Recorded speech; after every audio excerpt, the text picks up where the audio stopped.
Okay, so I know you play Tina Marie. Yes, ma'am. And I really want to know, how do you embody this character? How do you begin to portray this character, to bring so much life to her? You know what? That's a great question, because there is a lot of work that goes into it when you're playing someone that people actually knew and still love. There's a lot of research that goes into it, finding out not only how she sang, who she knew, and her connections with these people, but also how she spoke outside of performing, how she walked, how she moved around and grounded herself. Like, you have to look for personalities, and it's really quite hard to find, for me, when she was younger, in her early 20s, which is where I'm playing her. So part of it is watching her at the piano and how she interacts with the piano, and she plays and she sings, but trying to move that into the motion of her walking and talking and all of her mannerisms. So there's a lot of that goes into it that you have to study beforehand, and not just like the music she put forth. Yes, awesome. Oh, girl, so eloquent. I just love it. I love it. Graceful. Well, we have a couple of questions from the audience, so we'll take a few questions from them. And yes.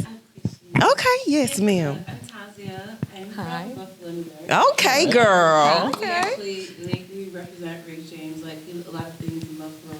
Like, we have a lot of our chicken wings, our music artists, and, like our sports teams and a lot of things. So, yes, I know a lot about Rick James and his upbringing and things like that. And I didn't even know that this play was going on. So it's just so lovely to see you guys like embodying the characters. So it's like, when you walked in, I seen it. I was like, hey, who's playing Tina Marie?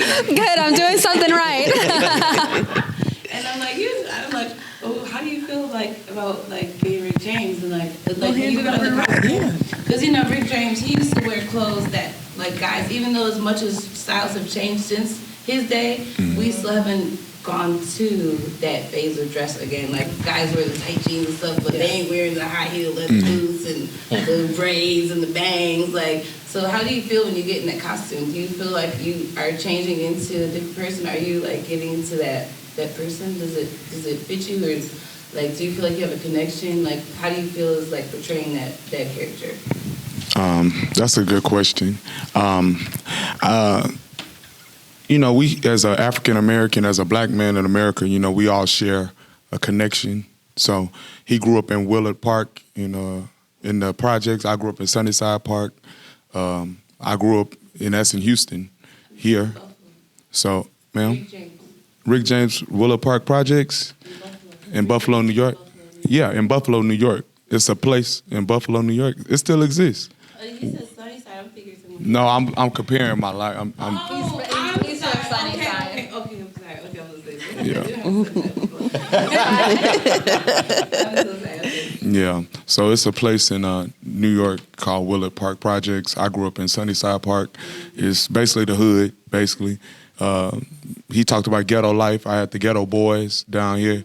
So we just, I don't know, I'm a child of the 80s. I'm a 90s baby. I was born in the 80s. So I'm a performer in real life. So we share a lot of similarities as far as the things that we do. Do you actually put on the braids? Oh, yeah. When we on stage, we're in full costume and full character. Do you feel like you put yourself in that time frame, back in the 80s, growing up in, the crack era, the difference, it's a crack era. No, it's not just a crack era. I'm talking about, things within the black community and how things were happening in the ghettos, where he grew up in. Well, I mean, that was the main epidemic that was going on, especially in New York. Right. And that's why he sings about the song that he sings about.